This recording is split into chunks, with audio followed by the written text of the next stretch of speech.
It's Brian Preston, the Money Guy.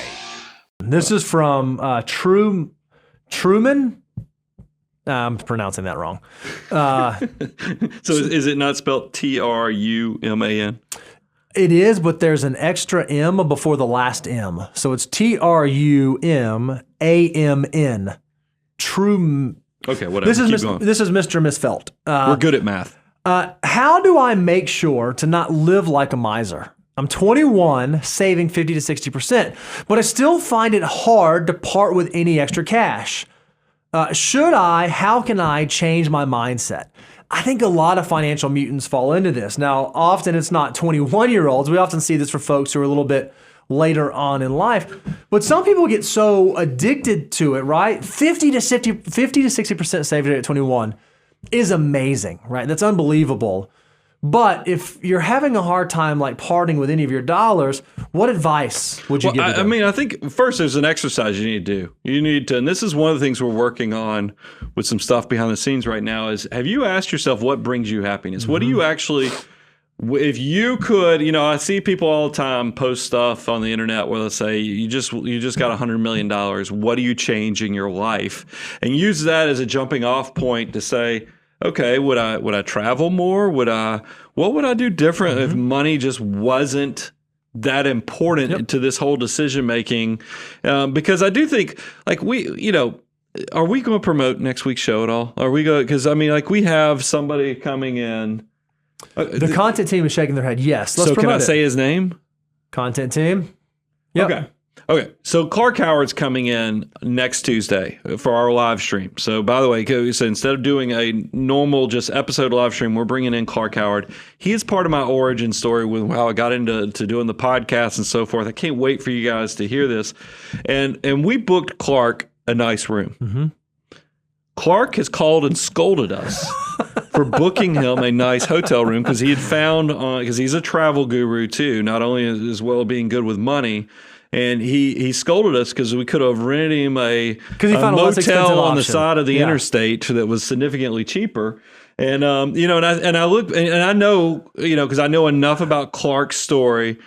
He's loaded. Yeah. I mean, Clark is not hurting for money, but he gets a ton of value and enjoyment. I think he actually enjoys making good financial decisions. So if I asked him what makes him happy, it in that hotel. It is, being good with money and creating traveling. He's more of the quantity over the, some of these other things. So I think that's what you have to ask yourself, because if you are miserly, if you're doing something at the expense of your best life, meaning with happiness balanced out with the cost of resources, but if you're finding that you just don't, because you can, like that's the biggest thing about becoming wealthy I have found is like, I see all these influencers and they're buying Lamborghinis and McLarens and stuff like that. I know more than the man in the moon want that right now. And I could go buy that or even, or these other things. And I'm like, why? I mean, it just doesn't, it wouldn't bring me any incremental. It's more about the flex of showing you have it. And that's just not what I get. I'm not an ego type person with what I can do with the money. And I think that's probably what Truman is struggling with is that as you get resources, you better really do that exercise on why. That's why when we do the 5 levels of wealth, you'll find once you make it past the incremental, can I provide shelter for my family? Can I feed my family? Is my career providing enough or my assets providing enough that I don't worry about the basics? You're going to find out money is it's more of a tool so that you can live your best life. And you better start doing those exercises. That's why we're always talking about the financial mutant stuff so that you can enjoy those decisions, because there's a balancing act when you're young. You better get those resources working because time is the most valuable resource.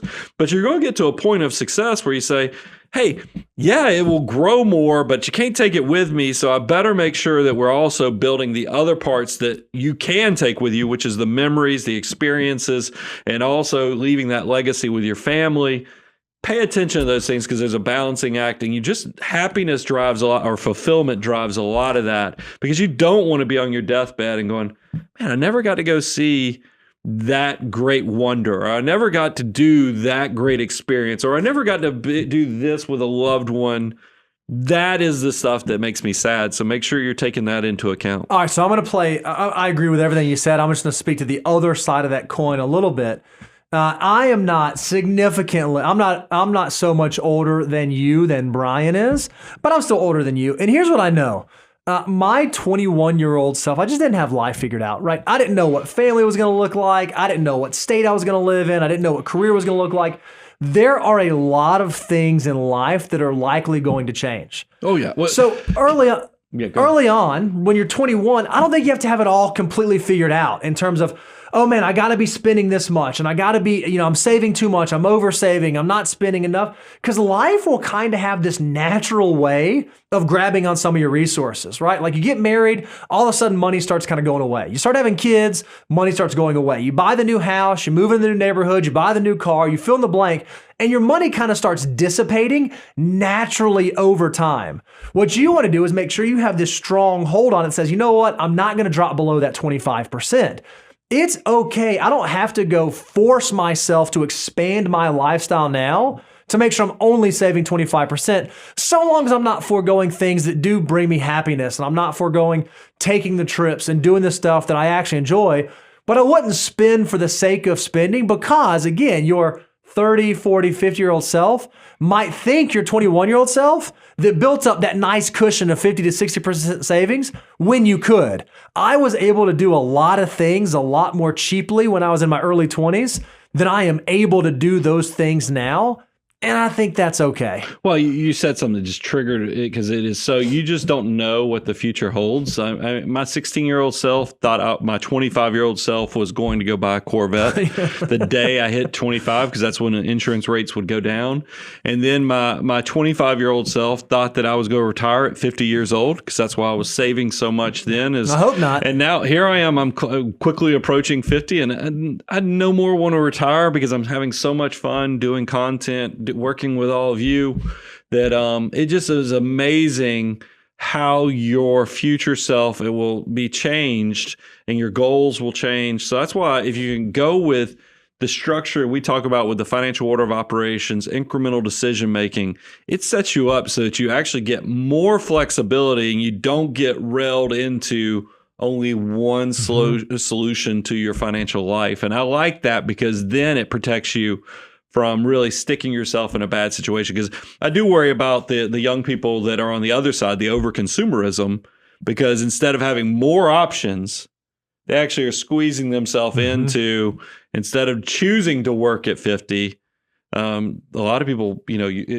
thinking if I would not have started saving, I would have to be forced to work. That's right. And that's, remember, you're actually using your resources to get more time. You get to, that's what financial independence and fulfillment is. Love it.